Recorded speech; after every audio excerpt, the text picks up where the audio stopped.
Hello and welcome, everyone. This is episode 1 of The Crown Report. I'm Josh Schaefer. He is Hall of Famer Scott Burnside, talking a little bit about the Los Angeles Kings. And Scott, we're through really the first quarter of the season so far. We've kind of almost reached the point where saying it's early isn't really accurate anymore. And now, really almost 25% of the way through, the Kings are pretty happy with where they're at right now. Yeah, no, you're absolutely right. And actually, just to hijack things just for a second here, initially I wondered if we were going to call it Between Two Crowns, but that didn't seem to work. And I wanted to ask you, more nervous for this moment, taping this inaugural episode, or your first NHL game? When were you more nervous? I feel like maybe this because we've been waiting to get this show going for a little while. So now we're finally here.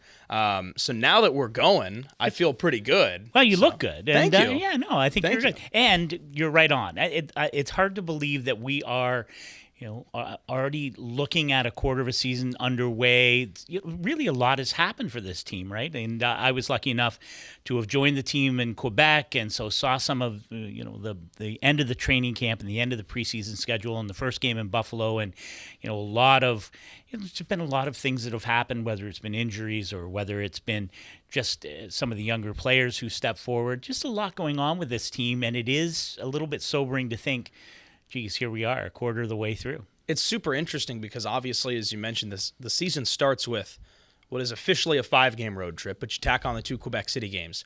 It's a 7-game, 17, 18-day road trip to start the season, and then that goes straight into the regular season. And still, I mean, the Kings' longest homestand to start the season through the first 6-7 weeks of the season was just 3 games. 3-game homestand was their longest of the season so far. So you even have head coach Jim Hiller saying, even with the wins and with the losses, this is probably the most challenging 6 weeks I've been a part of. So when you hear that and you see where the team is at, what do you make of that? Well, and I think a lot of people, maybe were wondering how are things going to go, given those different factors, and especially when you throw in Drew Doughty being lost so early in the going. So right away, that you're going to miss, a future Hall of Famer, a real, I hate the term heart and soul guy, but that's what he is, right? He is a very important piece of the heartbeat of the team's leadership group. Andrei Kopitar and Drew Doughty are sort of yin and yang, I think. And so when you take Drew out of the mix so early, I think there was a legitimate question. Okay, how do you get over that emotionally? How do you get over it lineup-wise? I think there were 8 players in the opening night lineup against Buffalo that weren't in the lineup for Game 5 to finish the season against Edmonton. So a lot of moving parts to that. And I got to spend some time with Jim Hiller in Quebec, and chatting about his journey to becoming a full-time NHL head coach. And he's faced some challenges early on in this season, and I like what he's done, and I like how the coaching staff has come together, and maybe there is that silver lining to spending so much time together. As you mentioned, 7 straight road games to start the season. You're spending a lot of time at the rink, away from the rink, all those kinds of things. That, again, it's kind of cliche, but when you talk about building chemistry and you talk about building unity and it's the strong connections in a locker room, which are so important for success, this was a great opportunity for the Kings, and I think maybe some of the success early on is due to that. And they've had some inconsistencies, right? They've had inconsistencies in maybe the way they've started games or finished games, but what it boils down to is a team that has hovered, for the most part, for the first quarter of the season, either in first or second place in the Pacific Division. Heck of a lot of road games, and it has continued to be a lot of road games. But ultimately, even with some of the inconsistent play, it seems like Hiller and the team feel like the way they've played, they deserve the record that they have and the standings position that they have before we've even reached December. Yeah, and I think it's about, listen, you are what your record says you are. I didn't make that up. Someone else said that before. But it's true.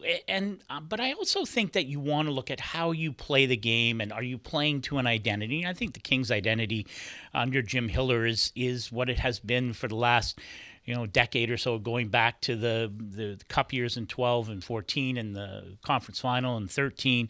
You want to be hard to play against. You want to give up very little. I think we see a lot of that from this team.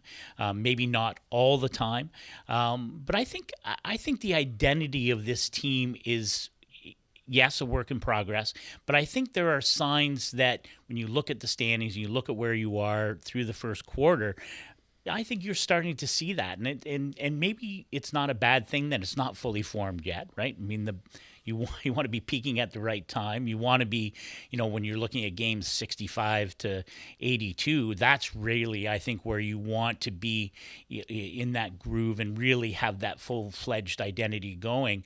But I think the process, it must be fun for those guys to be learning about how they're going to play with each other. They're going to be learning about how they're going to come to the games every night, and we're not there yet, but I think there's been lots of good signs in that first quarter. It's interesting because you bring up the identity of what the team is or is trying to be, and you look at the new players, and not the young guys. We're going to talk about some of the young guys later on in this show, but not the young guys who might have been with Ontario last year, but the new guys to the organization, Tanner Jeannot, Warren Foegele, Joel Edmondson, guys like that they brought in to help establish the identity of what this team could be or should be.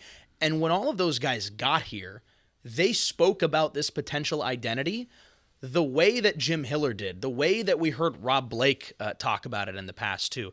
And so far, it seems like it's starting to figure itself out. Yeah, no, and I think so. And I think when you have, again, you think about the number of new faces you're trying to integrate into a lineup and to make it all work, and you throw in some injuries. Darcy Kemper's been in and out. There have been some challenges, but I do think those players that you bring in, you have to be very specific about what you want, right? I mean, I know if you're a fan and you're saying, hey, look at the free agencies, and maybe they're not players that, I'll use my air quotes here, that they're the high profile or the sexy free agents. But do you have a free agent, someone that comes in and fulfills a specific role? And I think that's what the Kings have done. I look at a guy like Warren Foegele, and I got to meet him and know him a little bit in Carolina, so that's a couple teams ago. He is beloved wherever he goes. He's one of those guys that fits seamlessly, and I think you've seen that here in LA, and I think you've seen his productivity go, and I think you're going to see even more as we go further into this season. Well, he's one of the new guys to the organization. There are guys who have been here a little while already, but are on the younger side. They've been in the minor leagues, and now they're here with the LA Kings full time. More on some of those guys when we continue. So the LA Kings, quarter of the way through the season, and we've seen some of the younger players start to step up as well. One of those being defenseman Brandt Clarke, who's kind of been around a little bit the last few years. At one point played kind of a handful of games for the Kings before going back to juniors, appeared for the Ontario Reign. Last year was an AHL All-Star, and now this year, Scott, he's emerged as an every-night player for the LA Kings. And through the first couple weeks of the season, he's truly been, I think, one of their most important players.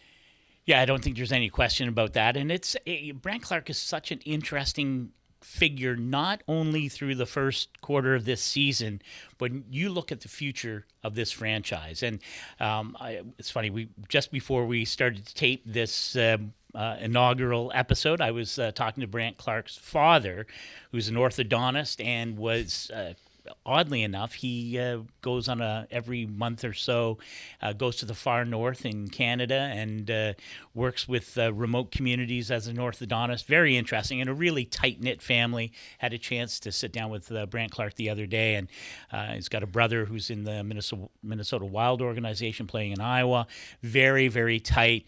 And it's been, he's had to show some patience because being a high draft pick, the very, very high expectations coming with him, very high-end skill, he's had to learn the whole element of being an NHL defenseman. And it doesn't happen overnight, and it probably didn't happen as quickly as he would have liked it to, but I think the organization has really showed a lot of patience with him.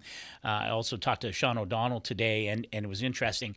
Both Sean O'Donnell and Matt Green spent a lot of time in Barrie when Brant Clark was finishing up his junior career, touching base with him, going out to dinner, working with the coaching staff in Barrie to make sure that it wasn't just, geez, can you get 5 or 6 points tonight, Brant? Because that's what he's capable of doing.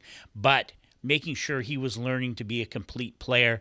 I think you've seen a lot of that in this first quarter, and you see the potential offensively.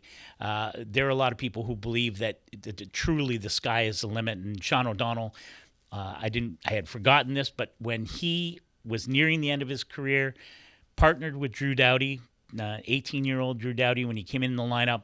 He doesn't make a direct comparison, but I think it's fair to say that Brant Clark looms as the next great LA Kings defenseman in this organization. He's already talking about what it's going to be like to be here for the next 15 years or so.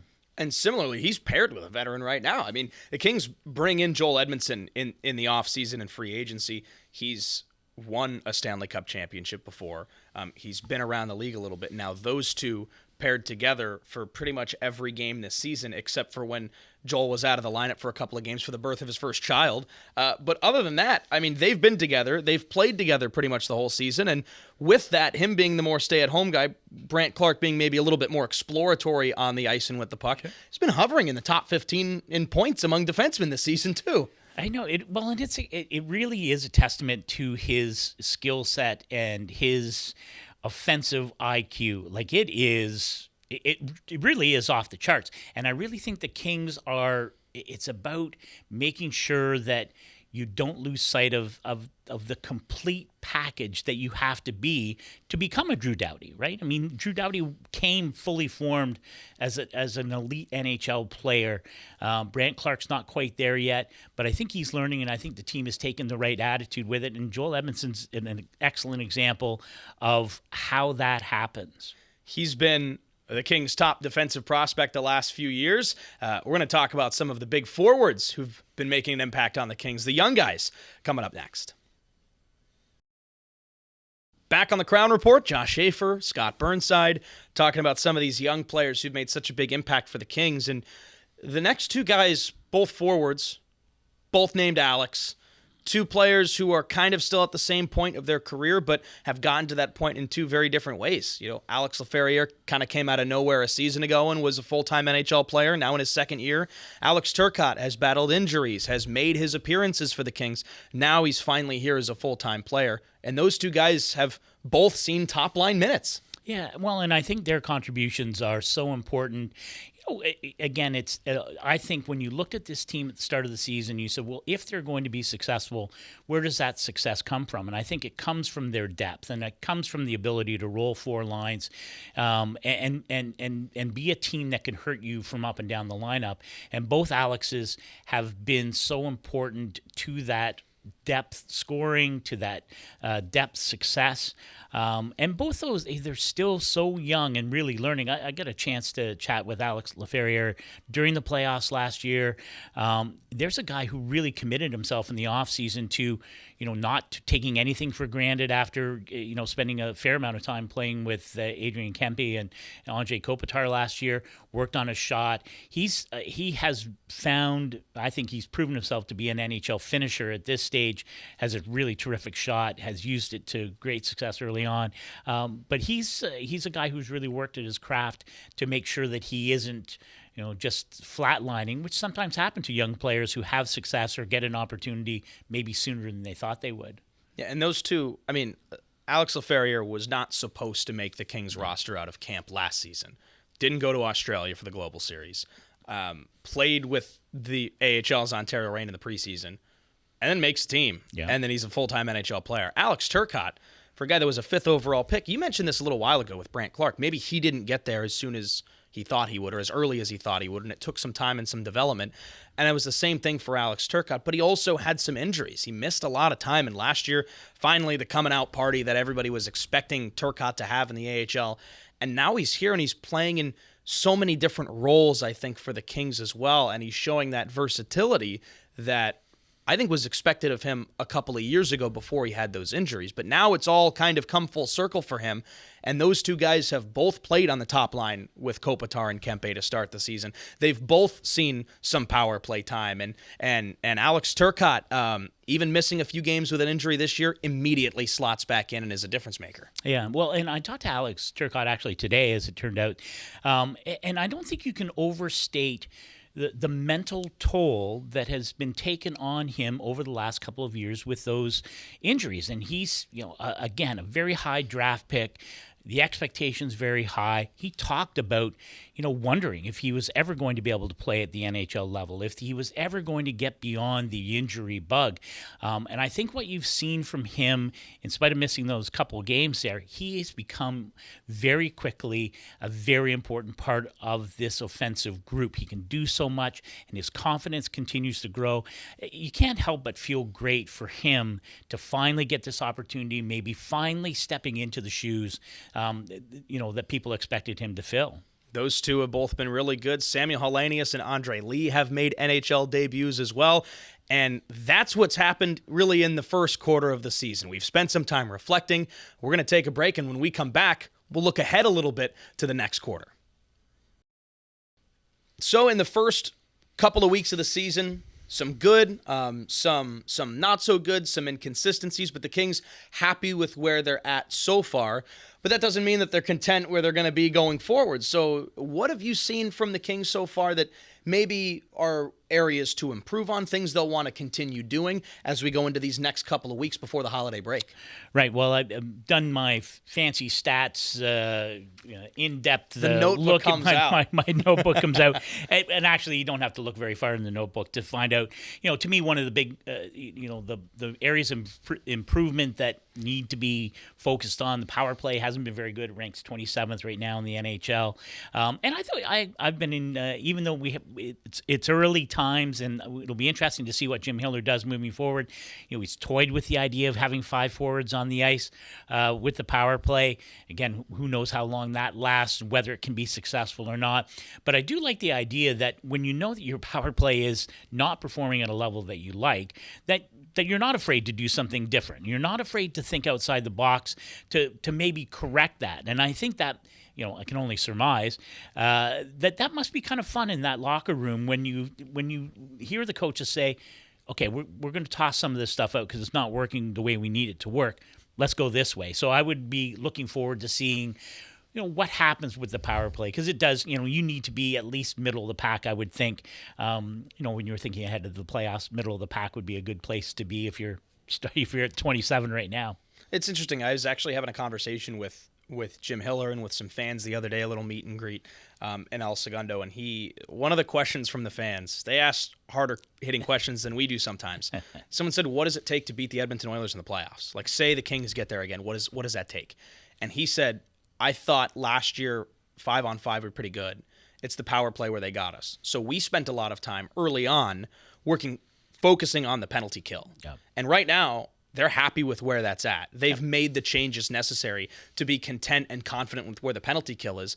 And they're still making those changes with the power play. Because one thing, like you said, that we've seen from Hiller and the staff already is that they are not afraid to change things up if they feel like it's not working. And sometimes there are coaches who historically have won games and then been like, well, we won. Like, we're going to roll out the same lineup. Yeah. And right now, this staff is not afraid to change things up even after wins if maybe they get the right result but not in the right way. Yeah.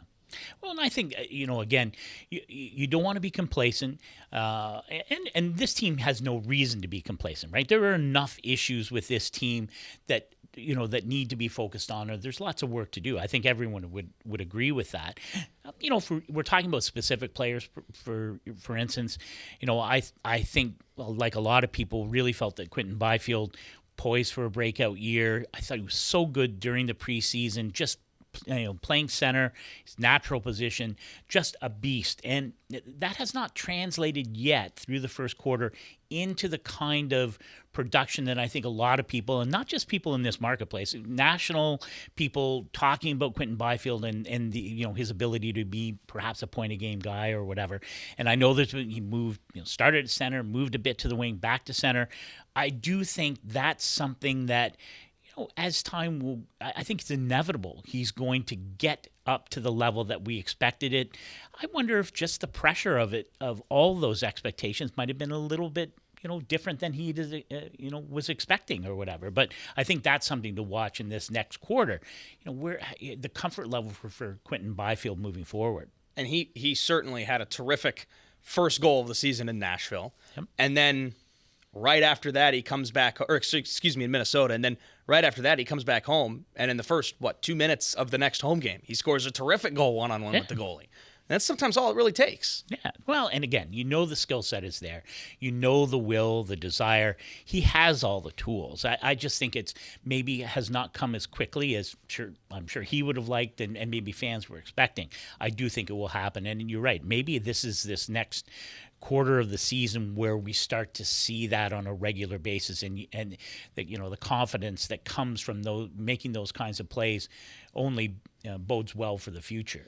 And, of course, the Kings having a lot of home games upcoming. After that, another long road trip, which, of course, they're familiar with after the season opening 5-game road trip. So still a lot of games to come before we even hit the first of the year. And then after that, we'll see where this team's at that point, too. We've hit the first quarter of the season, and right now, so far so good, I think, for the Kings, and excited to see what's going on going forward. Yeah, no, I think it's very much a work in progress, and that is the exciting part, right? I mean, you look at the standings, okay, this is pretty good. Things to work on, yes, but boy, I think if you looked at this at the first quarter and said this is where we'll be, that's probably not a bad spot. Well, we have the first quarter down. We have episode 1 down of the Crown Report. We're excited to be doing this, finally get this going. We do have a longer version of the Crown Report in podcast format as well. So if you wanted to get more long-form content and additional conversations that take place on this very show, make sure you look up LA Kings podcasts and the Crown Report wherever you get your podcasts. We are there to continue this conversation going forward. He's Scott Burnside. I'm Josh Schaefer. Thanks so much for joining us. We'll see you next time on the Crown Report.